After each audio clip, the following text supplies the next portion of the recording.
All right, good morning, everybody. We're going to go ahead and get started. My name is Mary Letter. I'm chair of the department, and it is my great pleasure to kick off Grand Rounds. It feels like the first Grand Rounds of the year because we have all our new interns. Welcome. Yay. Very, very excited to have you here. It is, in fact, the second to last Grand Rounds of the year. So, especially for our new folks, let's orient you a little bit to the welcome slide, and that is on the left is the information to get your MOC and your CME credit, and probably more on that later, I'm going to guess, right, Carrie? And we're going to hear from our chief residents and what really is a highlight of the year in just a moment. But as always, I give you a little bit of a preview of what's coming. Next week will be the last Grand Rounds of the year. On Pediatric Grand Rounds in recognition of LGBTQ Pride Month with a real thought leader from UCSF. So we're very excited to have Dr. Myers here next week. And also on Friday of next week is the annual celebration out on the lawn Friday morning, where we will celebrate all the faculty and staff awards. So that's a very fun and joyous occasion. We hope to see everybody there. A little bit of housekeeping just to get you excited for what's coming after the summer. Next slide. I don't have a laptop today. Who's advancing me? Oh, there it is. Our land acknowledgement that we sit on the ancestral land of the Muwekma Ohlone tribe. The land was and continues to be of great importance to the Ohlone people. Consistent with our values of community and inclusion, we have a responsibility to acknowledge, honor, and make visible the university's relationship to Native peoples. And next slide. Okay, next year. So we are going to kick it off with a bang next year. The Kretschmer Lecture is how we always start the academic year, right after Labor Day. We're so fortunate that Bob Vinci is going to come and give the Kretschmer Lecture. He is absolutely a renowned national leader in education, but he also is driving much of the work that Becky, myself, and others have been doing around the pediatric subspecialty workforce. So that'll be very exciting. And then you can just see we have the Med, shortly thereafter is the Med Ed Forum. We're moving on to Hispanic Heritage Month, Women in Medicine Month. And I also will give you just mark the date, November 5th, election day, where we will have the president of the American Academy of Pediatrics. So that will be interesting. Okay, next slide. And just because of the logistics, so for the interns, normally we would be doing Grand Rounds in the hospital, but because of the construction, we're here for a while. There's still a little bit of scheduling logistics. There are a few occasions where we don't have access to this room, so just be on notice that a few of the Grand Rounds will be virtual next year, but not until October. Okay, Carrie, so excited to hear about our Chief Residence project and presentation. Welcome. Thank you so much, Mary.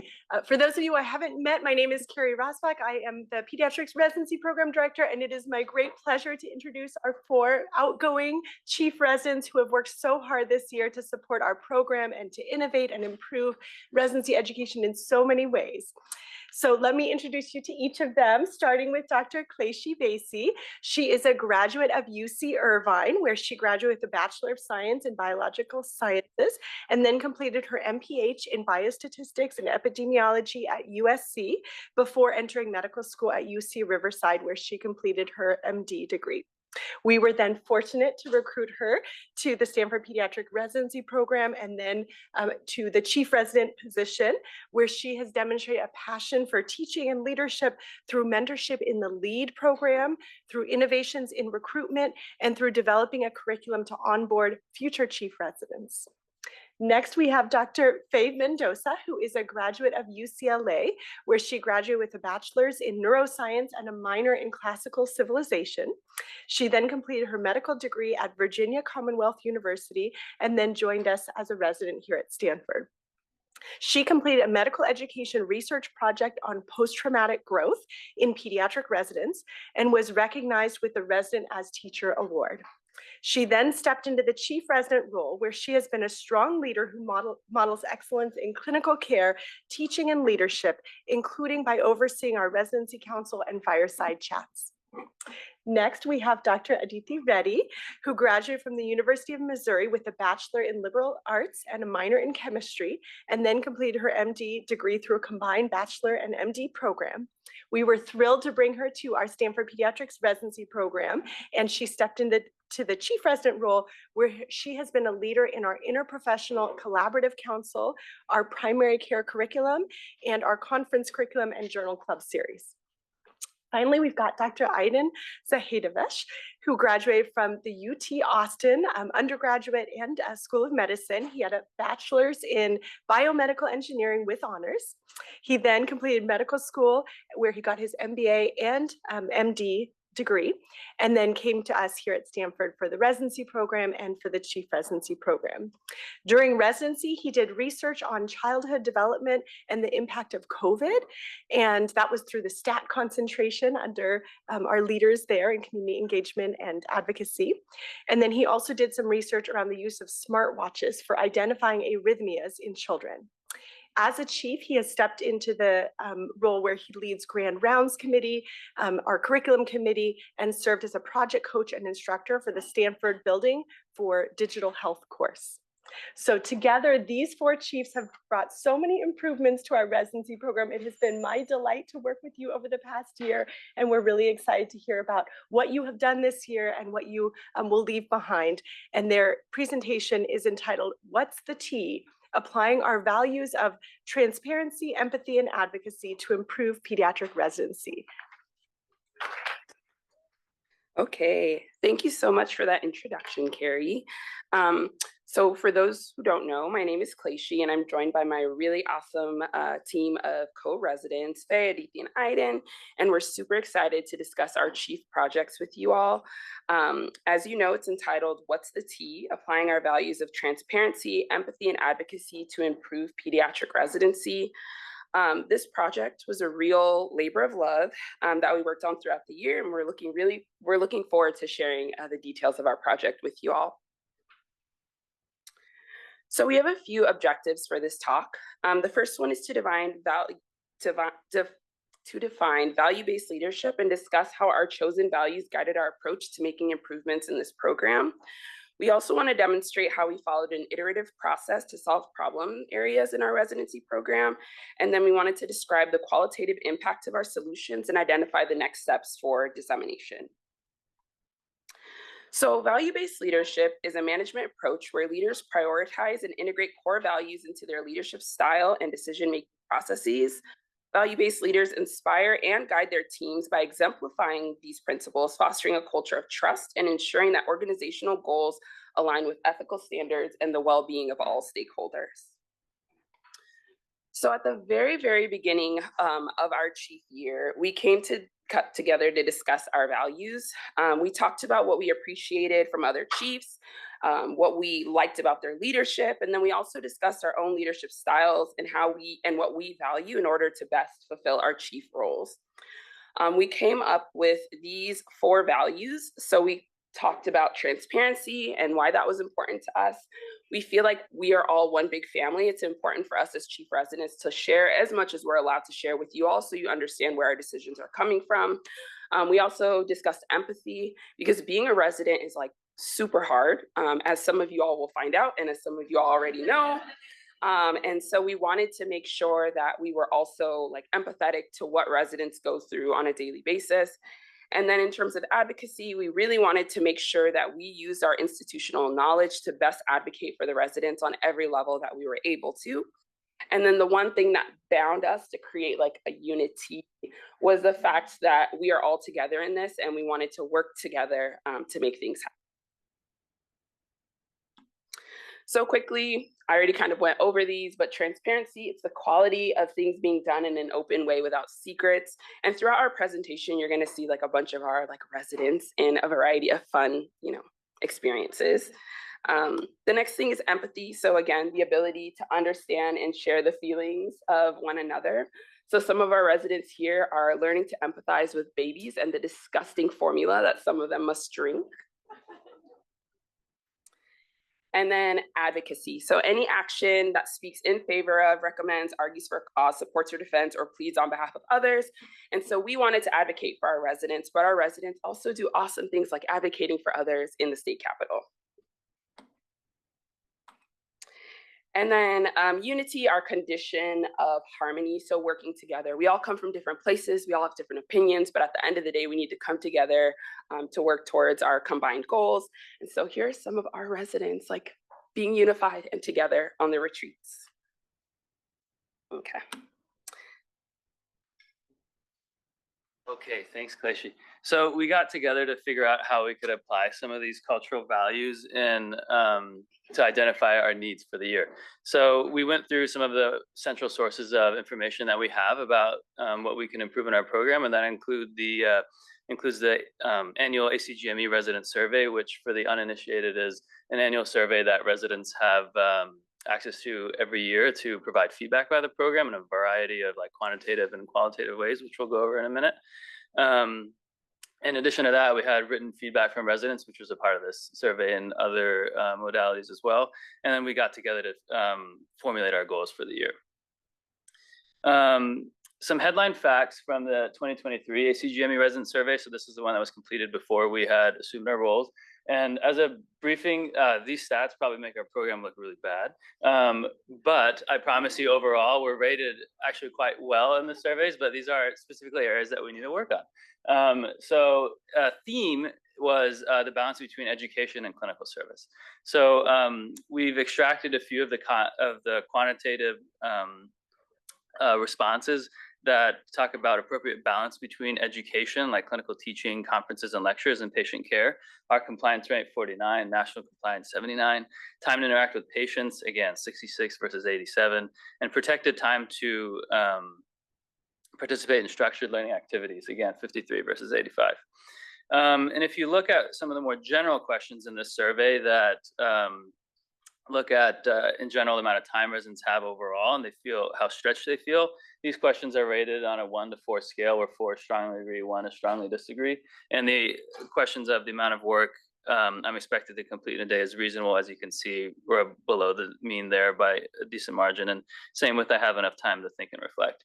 If you look on the right, these are results from Stanford GME survey. So this is the local institutional data. And the left one is a response to, I have an adequate amount of protected time to focus on my educational needs. And as you can see, we have more lukewarm responses compared to the rest of residency programs at Stanford. But if you look at the extreme ends of the spectrum, we have a lot to work on with protecting resident ability to attend educational opportunities. Similar with the question of my program appropriately balances the need to fulfill service with clinical obligations.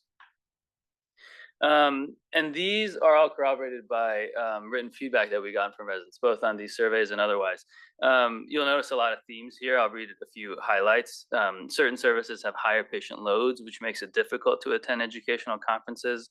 On the top right, you'll see one that says, although it's my priority, I felt that I could not attend educational conferences due to clinical workload. You'll see insufficient emphasis on protected educational time, patient loads not equally distributed again. And I think the bottom right was really eye-opening. This one says, the emphasis on wellness has made it difficult for rotation directors to add educational opportunities for residents. This made us pause.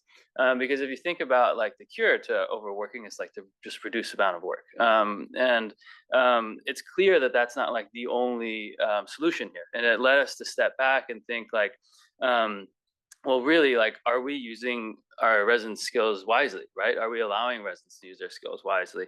And are we structuring our teams in a way that prevents them from making the most out of the educational opportunities that we have here?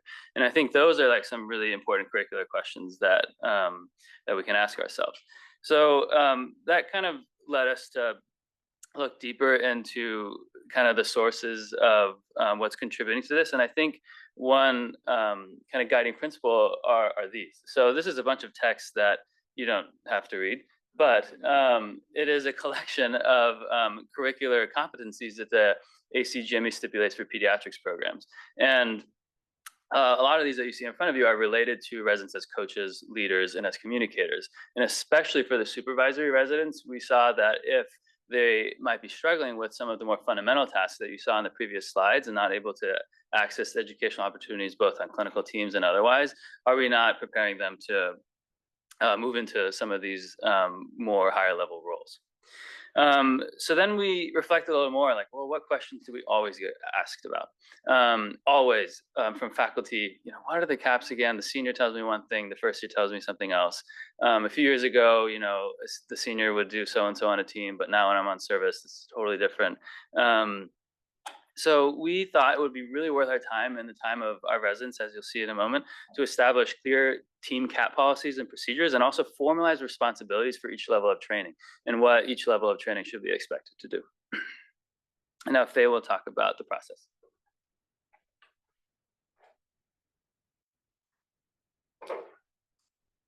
Thank you so much, Aydin, for explaining where do we even begin. Now I'd like to talk about the process that we undertook this past year to get to the point that we are in now.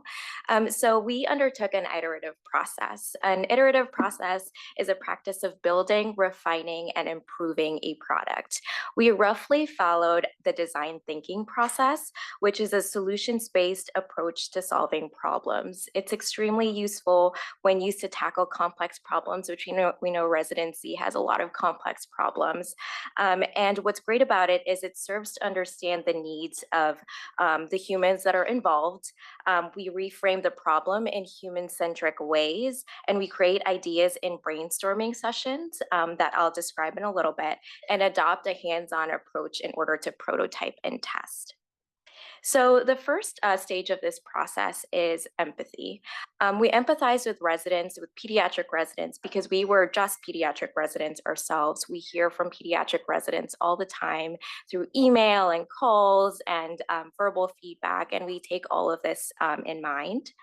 Then we defined problems, problem areas that Aydin showed you all in the annual program evaluation. We gathered feedback from faculty, residents, and staff. We ideated by communicating with residency leaders, rotation directors, and drafted documents. Then we prototyped in residency council, and we tested through various town halls throughout the year. And then finally, we implemented our documents by emailing them to residents and posting them in workrooms. So first, the responsibilities document. So the process for the resident responsibilities, it was quite surprising because we already had guiding documents in place, especially at Santa Clara Valley Medical Center, where we had a list of expectations for our residents, but we didn't quite have that clearly delineated here at Packard. We drafted the documents based on the pre-existing models that we had and served them as guiding documents moving forward. We then presented our chief written draft. This felt like a constitution writing process to our residency council, where our leaders edited the document to create a prototype. Here you'll see Dr. Beth Yan, a rising senior and also a rising chief resident, going over the document with her team here in residency council. And then after that, we actually presented the document that came out of residency council to a town hall where it was open to all other residents to give their input about our guiding document.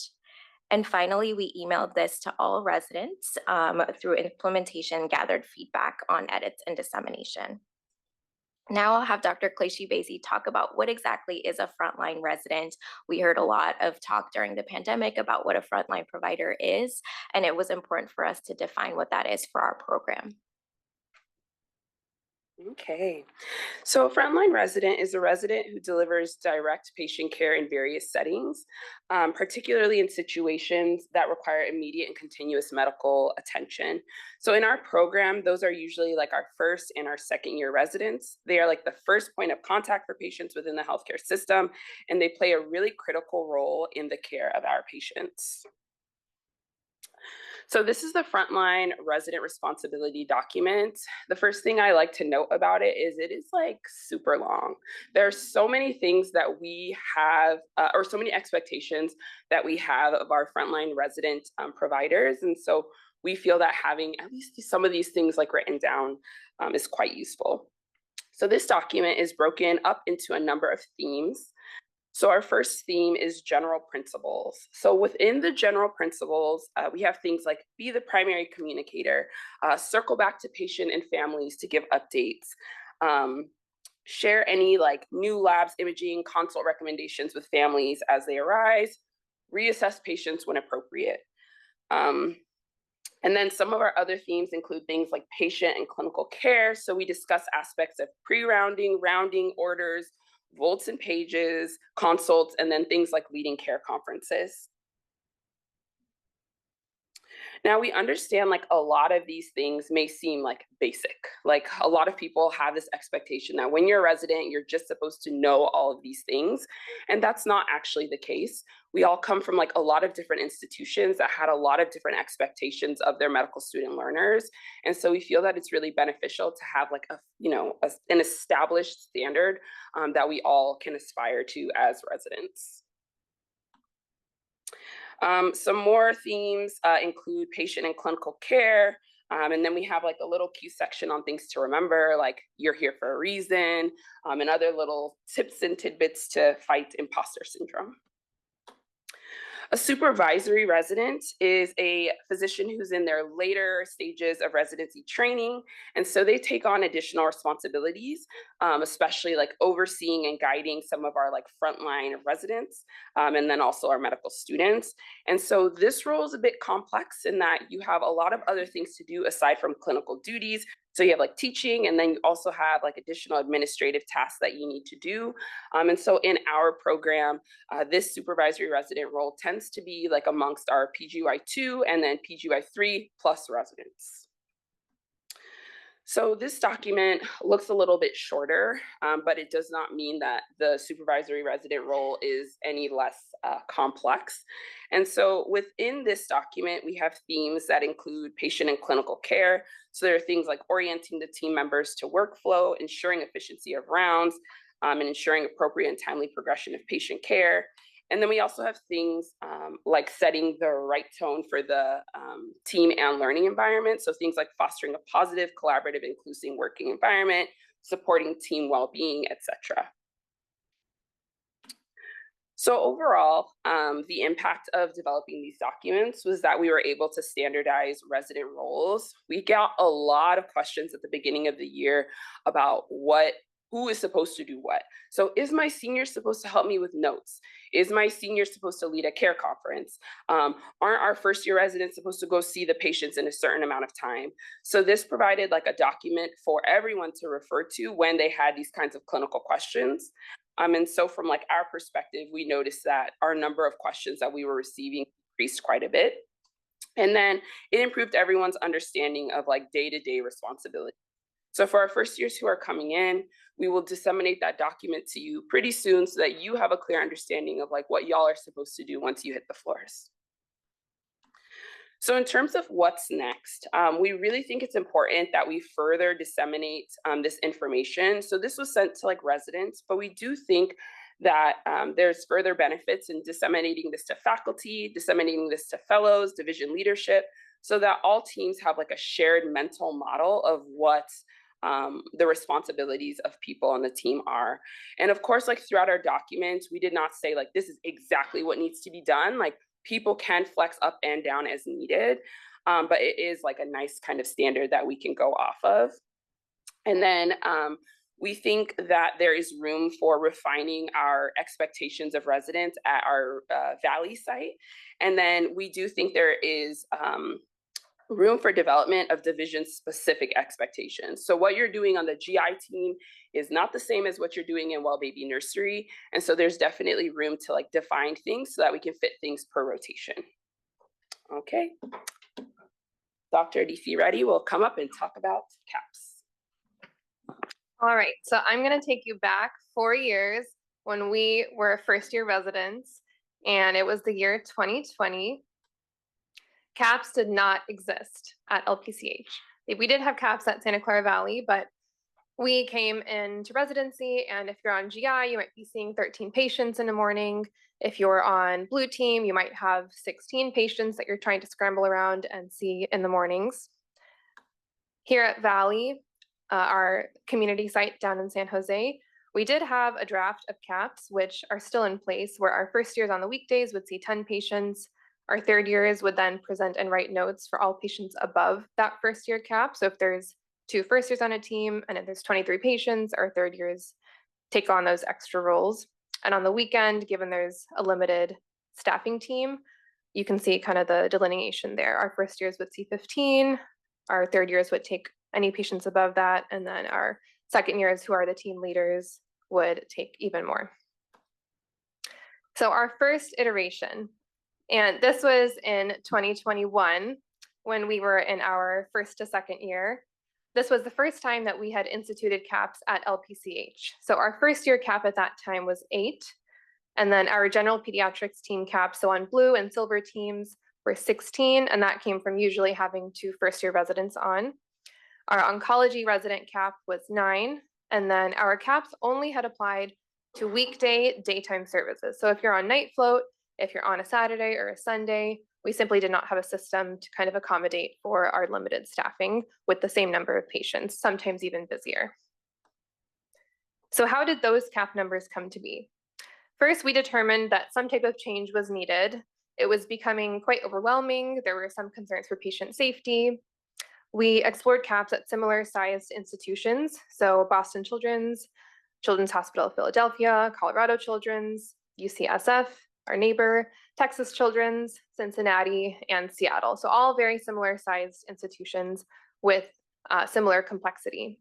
And then we took into account case mix index, which is basically a metric that reflects the diversity, complexity, and severity of patients treated at a healthcare facility. And we have one of the highest case mix indexes in the country. We also looked into team rounding times, where people staying into 1, 2 p.m. for rounds. This sometimes still happens, but it was happening a lot more back then. And then looking at weekday versus weekend staffing as well. And I will let Faye kind of talk again about our iterative process for this. And so with the caps, which was a huge undertaking, we kind of fed this back through our iterative process where we empathized with residents. We were residents when there were no caps at Packard. We went back to our annual program evaluation and looked through our feedback there. We ideated by communicating with our residency leaders and the resident council, rotation directors, what would an ideal team cap look like for them and their teams, and drafted the documents, prototype them in Res Council, and tested through Town Hall. So this is part 2 of the iterative process for CAPS. So we drafted the document based on our pre-existing documents at Packard and Valley and other institutions. As Adithi mentioned, we talked with rotation leaders about what's appropriate for their workload. We actually went ahead and drafted the document ourselves, which I'll show you in a little bit with that color coding. It's so fun for me to have kind of written out and laminated throughout the workrooms. And then we implemented these caps by posting it in all the team rooms. And then we heard from residents. When we implemented the caps, so how was this working for them? Did it make sense? Was it clear? Could everybody read it? And so Adithi will talk about walking a mile in a resident's shoes so that we can talk more about what this actually looks like. So as some of you will soon find out, there's a lot that happens in a resident's day. You're holding your pager / volts. There's constantly messages coming your way. Some are urgent, some may not be. It's hard to figure out kind of what is and what's not. You're trying to pre-round on all your patients in the morning, figuring out what's important, what do I need to present. And then obviously there's also our Slack messages that we're constantly sending you to please come to conference. So here is what we came up with for this year. So we dropped our caps on several teams. So our first year cap went from 8 to 7. Doesn't sound like a huge change, but if you think about what that does to the team size, and even just having one less patient on your list in the morning can provide a lot of time back for you. Our general pediatrics team cap, we dropped from 16 to 14 again, because usually we have 2 first years, so 7 times 2. And then our oncology resident team cap, our oncology resident cap went from 9 to 7. And then because patient care does not stop, because patient safety is still an issue on the weekends, we decided to implement cap 7 days a week. And this in turn did help our nighttime residents as well. And here are our actual documents, which I'll let Faye again go through. So these are the documents that you'll see posted in the workrooms and that you'll find in your inboxes as well. But this is these are our guiding documents for what our team composition looks like, which we never had before here at Packard, especially one that goes from Monday through Sunday, 7 days a week. And so you'll see here, blue and silver, our Gen Peds teams have a cap of 14 throughout the week. There's different numbers if there is a sub-I involved, and what the number looks like for senior resident to take on the weekend.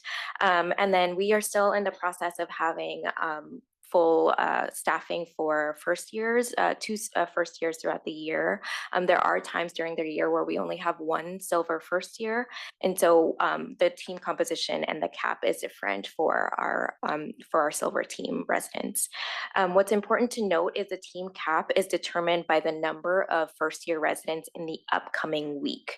And once again, we were trying really hard to have a guideline for our residents, but not be overly prescriptive.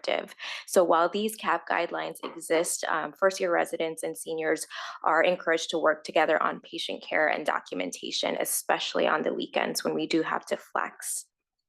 Here is the version of the caps with the subspecialty teams: reds, green, yellow, NICU, and oncology. And so you'll see different compositions, especially for yellow team, what cap numbers look like there versus red and green, which are more standard throughout the week.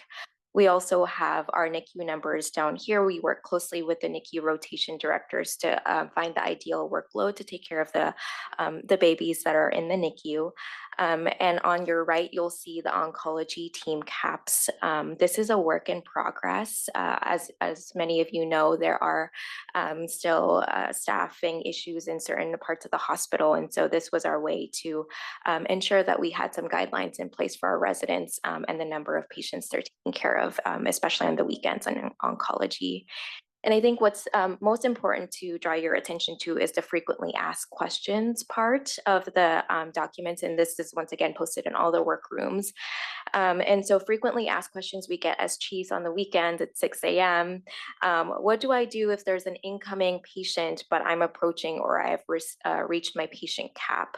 And there's an answer there where a resident will need to discuss with the attending and fellow to assign the incoming patient or redistribute patients as needed. And then how do we decide where the patient should overflow? And there's also a guiding principle on overflowing patients to go to the team with the lowest census. And this is an overall discussion with the senior residents on shift during that day to determine which team can take this patient in order for this patient to get exceptional care, even though our hospital is flexing. And then if you need assistance with anything, you can always reach out to the chief on call. But we haven't reached this part where all teams are at cap, but we added a stipulation does happen. We have been near this, but not actually there where all teams are at cap. And so teams may need to initiate a non-resident coverage. And what that looks like is that there might need to be oncology APPs that are called in to help out, or the senior resident or fellow and attending will need to decide if attendings can be primary for patients. But this hasn't actually happened this past year, but there is a stipulation for this in our CAPS document since we get this asked a lot.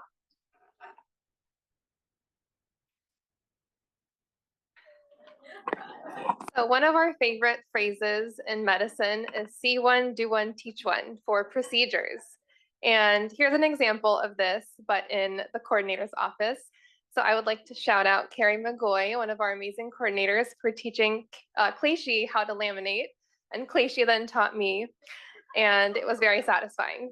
If you have not laminated something before, I highly recommend you come visit us in the coordinator's office and try it. So we get a lot of messages as chiefs, and here are some examples related to the CAPS documents. So typically this scenario happens in the morning, as Faye alluded to. Sometimes when people are just coming into work and they see the numbers and are wondering, what do we do now? Especially on the weekends, there's some differences in the documents, and so that prompts a lot of questions. And I think a big part of our role as chiefs and kind of implementing this change is to help teams and residents advocate for themselves we know that this hospital would not function without all of our residents. Like, our residents help make sure that our patients are taken care of. We are a reliable part of the workforce, and learning how to advocate for yourself also in that whole process is one part that we really wanted to highlight this year. So when patients are coming onto a team, sometimes our fellows, sometimes our attendings are still learning about the CAPS and may not realize, hey, we're already at 14 patients for the general pediatrics team, and it's the residents' job now with our assistants to help clarify, like, hey, we're at CAP, let's see what other team we can send this patient to make sure that they get the right amount of time and attention from a team that maybe has some more capacity. So one other question on our ACGME survey was to please describe any significant programmatic changes to your program since the beginning of the academic year, and what were the outcomes of those changes. So I will go through a couple of comments that we received. And we did not specifically ask about CAPS, but they happened to come up throughout this series of responses. So here are a few. Our program changed resident CAPS for inpatient rotations. In general, this led to a more manageable working environment. Interns were more able to complete work on time, although you can see also above, put more onus on seniors with extra patients to carry. Enforcement of CAPS helped ensure patient safety and load management, especially over the weekend. And both of these changes were good adjustments, especially during high patient volumes during the winter season. The patient CAPS have taken some time to organize, but overall have been a great benefit. From the beginning of the year until now, things are more streamlined. And our personal favorite, also, this residency CAP document is fire. There were also some opinions on the other end of the spectrum. So it did create a difficult logistical situation, given that many teams were having to round with multiple attendings. So our general pediatrics teams already round with 2 attendings. Our Palo Alto Medical Foundation, our PAMF attendings, and then our PHM Stanford attendings. Our red team already rounds with the renal team and the rheumatology team. Our green team already rounds with the GI service and the liver attending. And so there are some complexities to this, but again, some comments on more manageable workload and us trying to more strictly enforce this on the color teams. And here's another comment we got: a decrease in intern patient capacities. I think the interns are less prepared, and this is a disservice to their ability to triage. So again, we did think about, are residents going to get their reps in? Are they still going to see what they need to see? And right now, I think that we are at a pretty good number. If you ask any of our residents whether they're twiddling their thumbs all day, their answer is probably no. And I think throughout the 3 years, and some residents who are on for even longer, have felt quite prepared at the end of residency, but this is obviously something that is important to think about, so we don't want to discount this point as well. And maybe some people will get this reference to Mean Girls, but if we ask our residents in the room, raise your hand if your team has rounded with 3 or more attendings. All right. I'll let Aydin go over this process. Yeah, so let's talk about what it looks like when residents start to see that they're approaching CAP. So very often, maybe not so much these days, but we would get a page that a patient has arrived to the floor. Now it's mostly on Volt. And then residents who team census are high will refer to the CAPS document, which are laminated very nicely in all of these workrooms. And then it's common practice now to have a group chat with all the seniors. And this is where you'll issue a call for help. Hey friends, we're at CAP. Who's up next? And I started a blank message with myself to not get any PHI. I had to learn how to do that. And then the seniors will collectively look together and see which team is ready to take the next patient. This is something that like on and off kind of happened before we had these CAPs, but I think like this is the document and like this policy has given something for people to fall back on so that people don't feel like, oh, I have to be like D1 to like invent a rule. It's kind of something that it's like a uniform expectation that has come up. As you can see, like this very commonly will cause certain teams, I think red team in particular, at times has multiple attendings surrounded with rheumatology, renal, and then when you throw like a pulmonology or a gen peds patient on there, it does create a lot of logistical complexities, as you saw.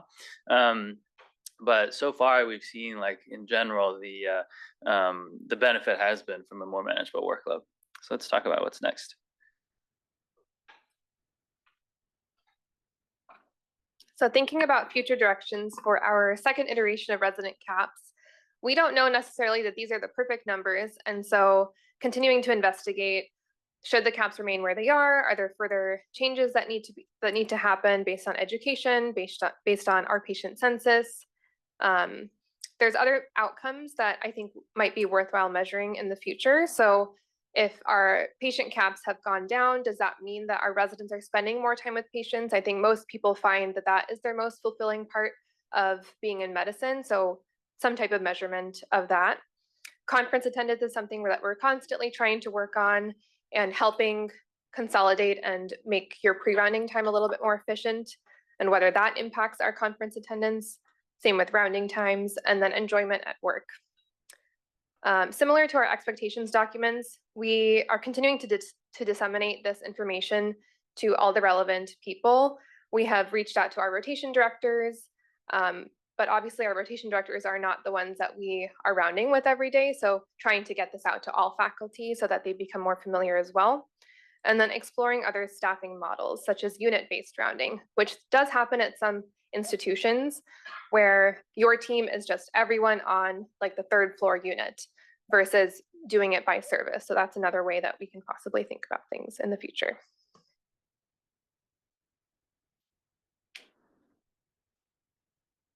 So one of our most important and shared goals this past year was to remember what residency felt like for us.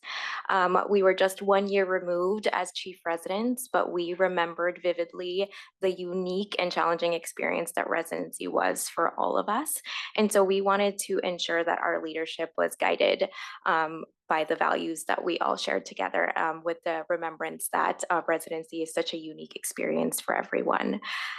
So we, while these documents are readily available, the hope is that behind these numbers and behind the text, behind the supervisory and frontline responsibilities document, that you'll see the values that guided them. And so we know that even, having the document out laminated in front of all the team rooms can feel disruptive in an imperfect system. We approach these documents with a lot of humility and trying to remember what it feels like to be a resident and what the day-to-day is like. And we empathize with our residents with everything that you're already managing as frontline providers and taking good care of our patients. So really the best part of our job has been spending time with and advocating for our residents. And we note that with any change that we bring forward to the table comes barriers, resistance, and sometimes a healthy dose of skepticism. And so it may feel harmless to add, one extra patient to the list for some teams, but again, we realize that this put an onus on our already stretched frontline residents sometimes to be able to even make that decision. So having these decisions already laid out for them was what we thought was really important. So at the end of the day, behind these documents is our humility and our empathy, and also the priority that we all share, which is to take good care of our patients, to make sure that residents are getting the good training and the exceptional care that they're delivering for their patients would be the most prioritized part of this whole process. So to wrap this up, the values reflected in our resident responsibilities document. More specifically, we were able to outline clear responsibilities and educational milestones for one's job. There's transparent expectations for residents and all the team members involved. Seniors can empathize with their first-year residents about how much you're all triaging throughout the day, and also how much your senior is looking at the big picture and what kind of cognitive load that can also be. And then it allows residents to be able to advocate for themselves, their roles, and they can manage up moving forward. The resident caps outlined the patient workload for residents during the week and during the weekend, because we all know this is a 24/7 job. There's transparent patient numbers for all team members, including teams with sub-Is or APPs, to ensure that everyone is managing their expectations with patients. And also teams can empathize with their colleagues. If a senior sees that another team is at cap or approaching cap, they can ask, how can I help? How can I help? Do you have the bandwidth? I have capacity. Let me try to help this patient through so that you can get out on time, or you can round with less attendings.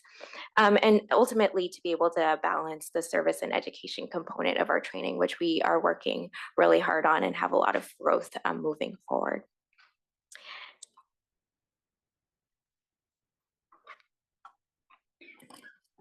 Have you ever ordered boba and forgotten to actually get the tapioca balls? This would be our chief year without our residents. You are the boba to our tea. And truly, you are the reason that we chose to stay on an extra year and to spend time making schedules and helping workflow, and are truly, like, you are the heart of this program and the heart of our job. So thank you for everything that you do, and you are our reason. We also want to take some time to thank our terrific support system. So our 4 coordinators, Carrie Johnson, Kat Jackman, Carrie McGoy, and Michelle. We are your neighbors in the residency program office, and we always hear each other giggling from the other side of the wall. Thank you for always listening to everything that we're going through and always checking in on us. And it really means the world to have you in our corner. So thank you so much for all of this, the time and support that you gave us. And of course, our amazing program director, Dr. Carrie Rosbach. Thank you for everything that you have taught us this year. You have inspired us. You have led our program in unimaginable ways this year. And you have been our program director since we started. So we're indebted to you, and thank you for everything that you've given us this year. We're super excited for our incoming class. We're very happy to have you here. And we can't wait to hear about all the incredible things that you do. And we're even more excited to welcome Calc, who's taking over for us. This was at APPD in Chicago, and they're already extremely photogenic. So I think we're off to a great start. They're already color coordinating. We know that you will be incredible leaders as chief residents this coming year, and please let us know how it's going. That's all we have for you. Thank you.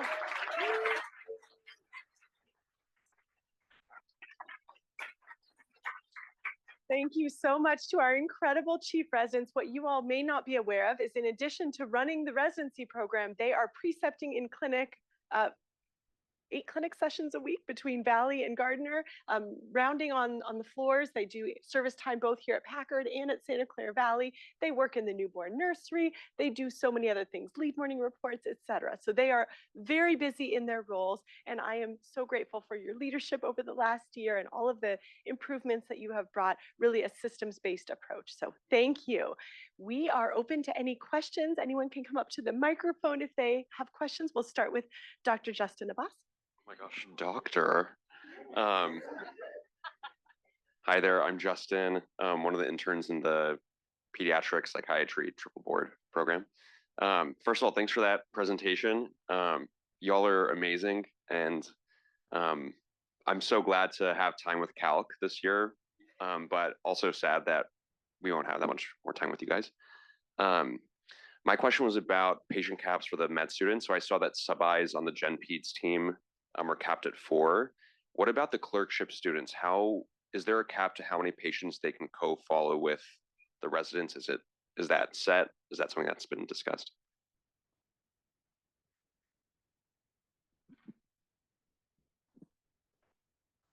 Thank you, Dr. Abbasi, for your question. So there currently is no cap for our medical students, but they usually range to 4 that they co-follow with their with a first-year resident.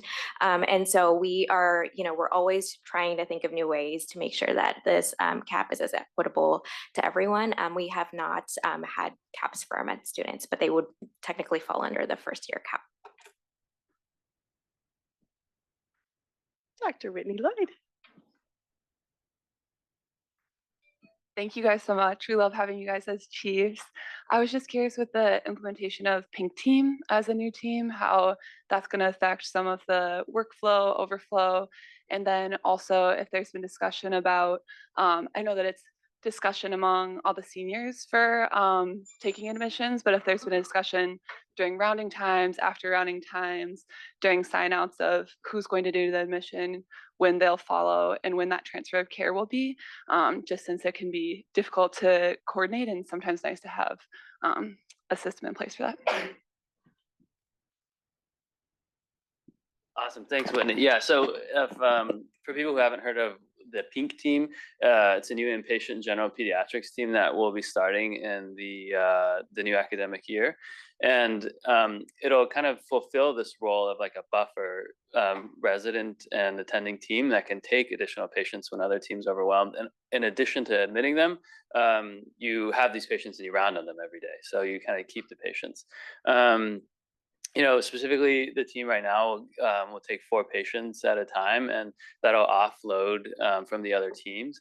You know, that may not be like as needed of a benefit like throughout all of the academic year, but certainly in the wintertime that'll help. You know, if right now we're at a point where the amount of inpatient teams roughly models like how much space we have for medical admissions in the hospital, like plus or minus depending on surgical volumes, especially in the holidays. But if it does come to a point where like that's no longer true, then we'll have to come back to the drawing board and see what changes have to be made. Yeah. Dr. Leonard. Yeah, Mary Leonard, the department chair. And I just want everyone to know there are a lot of people on Zoom for grand rounds. We get great attendance, people who are at Sunnyvale all around. So we ask that you introduce yourself when you ask a question. I'm glad you asked about the Pink Team. I think the work that you're doing, the reason it's incredibly important is the degree to which it's data driven, which it really is, and we have metrics, helps me immensely when I'm in the room with the chief executive officer and the chief operating officer, and they go, "What is this we're hearing about CAPS?" Because all of these decisions have real implications. Do we expand the residency? Do we have to hire more NP, nurse practitioners and APPs?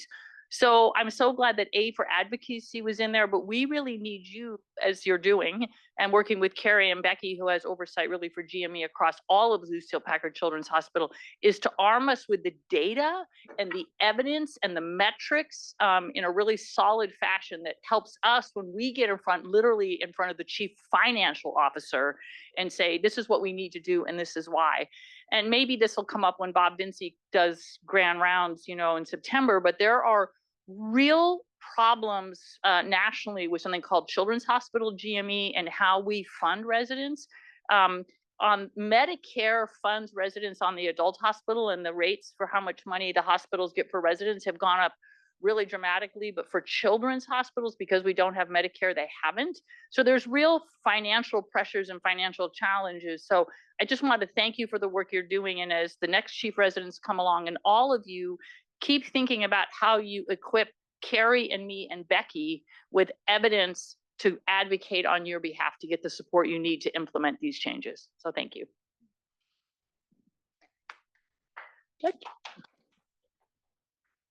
I'm Becky Blankenberg, the Associate Chair of Education. I wanted to first make a comment and then I have a question because I'm a med ed geek at heart. I just want to say an incredible thank you to the 4 of you as chief residents. You have been phenomenal this year, and I think your grand round shows how you've really taken a structural approach to how do we improve education, how do we make continuing change long beyond the times that you are chiefs. You've really left a legacy of us thinking about how the structure of education really impacts learning, impacts patient care. You've also had incredible empathy and advocacy, the ways that you have one-on-one mentored residents, faculty, many of us, the ways that you have brought people together and helped each other hear a common story and common goals and get back to the patients that we're caring for. You've just been phenomenal leaders. So thank you so much for everything you've done. And first we'll clap. All right, now my med ed geeky question, which gets a lot to what Mary is saying, because I think both from a research perspective and from a advocacy perspective, it's really helpful when we think about the metrics. And so if you were to think about patient care metrics that will be different because of the caps, what patient care metrics would you come up with? I'll just start with one I can think of off the top of my head, and then if anyone else has thoughts. There was a time back, I think before we started, where teams were getting some type of, I forget the actual thing, but like time to discharge basically is one thing that I think was trying to be pushed and celebrated when it happened. So if we're able to consistently enforce our caps, that could be something that we see as an improvement. And by that, kind of our turnover rate might be something that we see impacted. If there's anything else you all have thought about. And the other thing I'll add, and we do this on some teams already, but we actually have a rounding schedule in some of our teams, oncology, some of our Gen Peds teams. Our patients like expect us to show up within a certain range, and just imagine yourself as like a really worried mom waiting to go, waiting to hear from the doctor who's taking care of your child. And we know that anecdotally that teams who are at cap or who are really stretched thin, these parents are waiting for a long time to talk to us and be able to get answers and even just have a general discussion. So another metric that I can think of is patient satisfaction in this regard, like how long are patients' parents kept waiting to discuss the plan for the day. And I'm hopeful that with more structure around patient caps, we aren't stretching our providers so thinly that they're not able to meet that rounding schedule expectation. I'll just add with the caps, what many people don't understand is that if a first-year resident has 7 or 8 patients, they're often discharging 2 or 3 or 4 patients in a day and bringing in the same number. So they're actually touching many more than that number of patients per day. So the workload is much higher than it sounds like just when you look at the number by itself. That often is not representative when you just see the number. So just to throw that out there. And I am curious for our chiefs, what are you most hopeful about for the future of pediatric residency?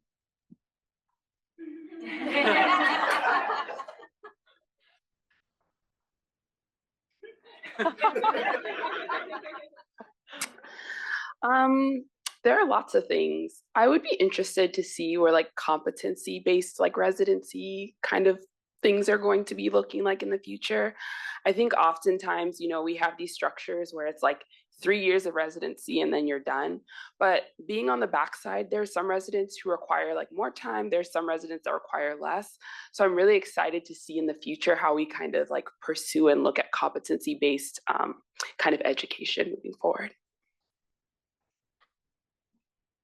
I'm really optimistic about our next generation of pediatricians.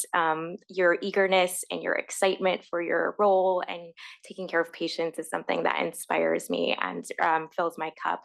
I think I'm one of the things I'm most excited about is kind of bringing more design thinking, more innovative approaches to solving some of these problems that we're dealing with, and that we're not just kind of, residency is hard, just put your head down, get through it, learn what you need to know and practice, but really leaving the people who are following your footsteps in a better path than you started out on. And so we could have easily been chiefs who were like, oh, back in our day we had no caps, and so everyone can just deal with no caps. But that was really hard for us, and it's hard for our hospitals, and we don't have the numbers and the data sometimes to make change. But I really am optimistic about tackling really hard problems and coming at it in a design thinking approach so that we can actually make a dent in some of these complexities that we're dealing with. I am really excited for the mental health curriculum that is being built as part of our upcoming academic year and beyond. We now have a triple board program, which is very, very exciting. There's not many of them in the country. And one of our APDs, Jeff Hart Cooper, for primary care, is also developing a amazing primary care curriculum, which will hopefully standardize what all of our residents learn in clinic, because there are many preceptors, many clinical sites that residents go to for their continuity clinic. And I think trying to find a way to increase the excitement for primary care and build the confidence for residents to enter that field and feel more comfortable taking care of general pediatrics, which includes mental health. So I'm really excited that that's being integrated. I think the question of autonomy always comes up, I feel, and I think we do a really awesome and innovative job with the independent rounds that we do a couple of times a week with our Gen Peds teams. But I'm really curious about when you compare like Peds versus other subspecialties, how can we get on the same sort of level as some of the more some of the ones that push their residents more to be more autonomous and make those decisions and come up with contingencies on their own. I think that would be something I'm super interested in curricularly. And I think it will help with kind of what Adithi is saying, like step into roles where we don't get as much exposure in residency, such as outpatient primary care. I think kind of building that universal base would be very interesting and important. Well, thank you again to our amazing chief residents. I am very optimistic for each of you and your career paths as you set out. And we wish you all the very best, and let's give them a hearty round of applause. The preceding program is copyrighted by the Board of Trustees of the Leland Stanford Junior University. Please visit us at med.stanford.edu.